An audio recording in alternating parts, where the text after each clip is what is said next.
లక్ష్మణ్ గారు నమస్తే అండి. నమస్తే, చెప్పండి.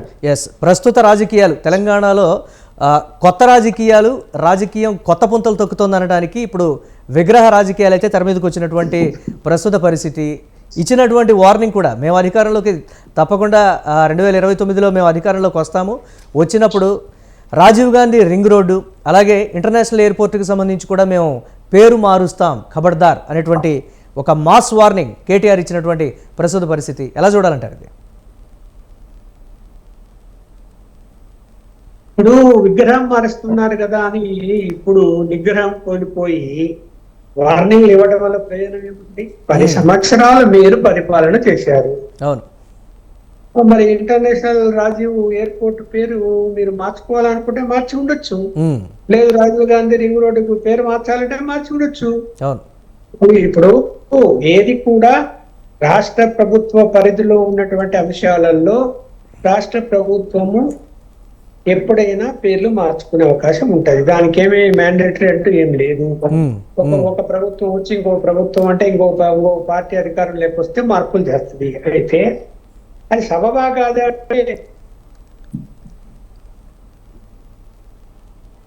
లక్ష్మణ్ గారు మాట్లాడండి. కూడా ఉండాలి. అందువలన ప్రజలు ఏమనుకుంటారు, మనం ఈ పేరు మారిస్తే దానివల్ల మనకే వ్యతిరేకత వస్తుంది అనేటువంటిది కూడా ఆలోచించుకోవాలి. ఇప్పుడు దేశంలో దేశ మహానాయకుల పేర్లు పెట్టుకోవడం అనేది సహజం, ఎవరు కూడా కాదనడానికి లేదు. ఆ పేర్లు కూడా మార్చేస్తాం, మేమేదో మా బుద్ధి కూడా పేర్లు పెట్టుకుంటామని ఇప్పుడు ప్రగల్భాలు పలటం కాదు. నిజంగా అలాంటి ఆలోచన ఉండేంటే ఎప్పుడో మీ 10 ఏళ్ళ అధికారంలో ఉన్నప్పుడు మార్చుకొని ఉండొచ్చు. సరే, ఇప్పుడు సమస్య ఏమొచ్చింది? అక్కడ తెలుగు మామూలుగా ఉమ్మడి రాష్ట్రంలో తెలుగు తల్లి విగ్రహం ఉండింది. తెలుగు తల్లి విగ్రహం ఉన్నప్పుడు సరే, అక్కడ ఆ యొక్క సెక్రటరియట్ విస్తరణలో భాగంగా వీటిలో అనేక కారణాలతో ఆ విగ్రహాన్ని అక్కడి నుంచి తీసేశారు. తీసిన తర్వాత తెలంగాణ తల్లి విగ్రహము అన్నారు. తెలంగాణ తల్లి విగ్రహం ఎందుకు పెట్టలేదు? మరి జాప్యం ఎందుకు చేశారు? వాళ్ళ యొక్క పరిపాలనలో పెట్టాలనుకున్నప్పుడు వారు ఏదో మోడల్ తయారు చేశారన్నారు, మరి ఏమైందో తెలియదు. ఇప్పుడు కాంగ్రెస్ ప్రభుత్వం అధికారంలోకి వచ్చినప్పుడు మా నాయకుడు రాజీవ్ గాంధీ, లేకపోతే ఇందిరాగాంధీ, లేకపోతే నెహ్రూ, మేము వాళ్ళకి సంబంధించినటువంటి పేర్లు పెట్టుకుంటాము మాకు ఇష్టం వచ్చిన చోట అనేది అధికారంలో ఉన్నారు కాబట్టి మాట్లాడతారు. సచివాలయం కట్టించింది ఓకే, బీఆర్ఎస్ పార్టీ చంద్రశేఖరరావు గారు ఇంట్రెస్టెడ్ గా కట్టించారు. దాని ఎదురుగా తెలుగు తల్లి విగ్రహం ఉండాలి అంటే అది సబబుగానే ఉంది, ఎవరు దాన్ని కాదనడానికి లేదు. కానీ పెట్టలేకపోయారు కదా. ఇప్పుడు వీళ్ళు వచ్చారు, మేము రాజీవ్ గాంధీ విగ్రహం పెడతామంటారు. ఆ విగ్రహం మేము వస్తే తొలగిస్తాము, లేదంటే ఇప్పుడు మేము తెలంగాణ తల్లి విగ్రహం పెడతాము అంటే, ఇప్పుడు ప్రజాస్వామ్య వ్యవస్థలో శాంతి భద్రతల పరిరక్షణ ఉన్నప్పుడు మీరు శాంతి భద్రతకు విఘాతం కలిగించే విధంగా నువ్వు బలవంతంగా ప్రతిపక్షంలో ఉంటూ అక్కడికి వెళ్ళి విగ్రహం పెట్టగలుగుతారా? సాధ్యమవుతుంది అది ప్రాక్టికల్ గా? ఇప్పుడు పెట్టాలనుకుంటే పోలీసుల వ్యవస్థ ఊరుకుంటుందా? ఉండదు కదా, పెట్టలేరు కదా. ఓకే, మళ్ళా మా ప్రభుత్వం వస్తుంది అప్పుడు ఏదో చేస్తాం అంటే ఇంకా అది మాట్లాడతారు. రాజకీయ కోణంలో అవి కూడా మాట్లాడకుండా ఉండండి అని మనం చెప్పలేం కదా, మాట్లాడతారు.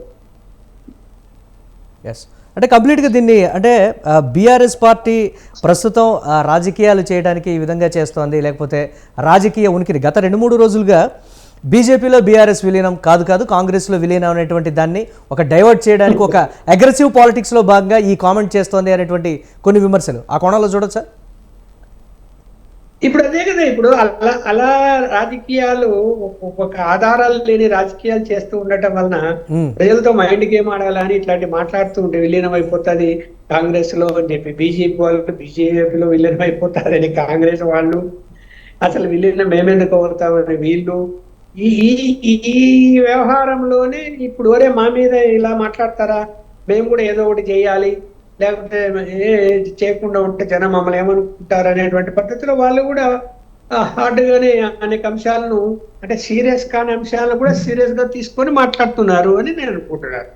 ఇప్పుడు ఇప్పుడు ఏమైపోయింది బీఆర్ఎస్ పార్టీకి చెప్పండి? ఉమ్, ఎందుకు విలీనం చేస్తారు? వాళ్ళు ఏ పార్టీలో అయినా వాళ్ళకి ఇప్పుడు అవసరం ఏముంది? ప్రతిపక్షంలో బాగానే ఉన్నారు, ప్రతిపక్ష హోదా కూడా వచ్చింది. ఉమ్, పార్టీ చూసాం, అసెంబ్లీలో కూడా ఘాటుగా ఎదుర్కొన్నారు అధికార పార్టీని. అవును. బయట కూడా అనేక కార్యక్రమాలు ఉద్యమాలు చేస్తున్నారు, పార్టీ క్యాడర్ నిలుపుకునే ప్రయత్నాలు చేస్తున్నారు. అయినా కొంతమంది ఎమ్మెల్యేలు పోయారు, అది సహజంగా జరుగుతుంటాయి. కానీ పార్టీ పార్లమెంట్ ఎన్నికల్లో ఒక సీటు కూడా రానంత మాత్రాన 7 సీట్లలో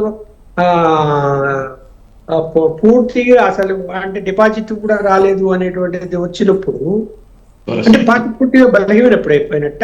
ఆ మాత్రంగా పార్లమెంట్ ఎన్నికల్లో ఒక సీట్ రాకపోతే కాదు కదా. ఆ పార్టీ అన్నది ప్రాంతీయ పార్టీ, ఉద్యమంలో పాల్గొన్న పార్టీ, అధికారంలోకి వచ్చి 10 సంవత్సరాలైంది. ఇప్పుడు ఒక 8 నెలలు 9 నెలలు అవుతూనే పార్టీ సమసిపోతుంది అని మాట్లాడడము, అయిపోయింది దాని పని అని మాట్లాడడము కరెక్ట్ అయితే కాదు.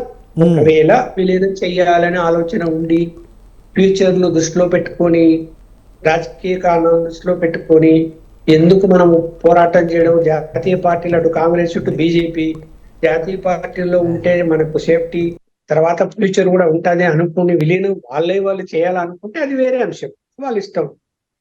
ఎక్కడైనా విలీనం చేస్తారు. కేవలం కవిత బెయిల్ కోసమే బీజేపీలో విలీనం చేస్తారని కూడా మాట్లాడుతున్నారు. ఎట్లా మాట్లాడతారండి? అంటే విలీనం చేస్తేనే బెయిల్ వచ్చేస్తారు ఎక్కడ? బెయిల్ అనేది దాని ప్రాసెస్, దాని సిస్టమ్, దాని ప్రకారం జడ్జి సాటిస్ఫై కావాలా, దాని టైం అంటే పడుతుంది. లక్ష్మణ్ గారు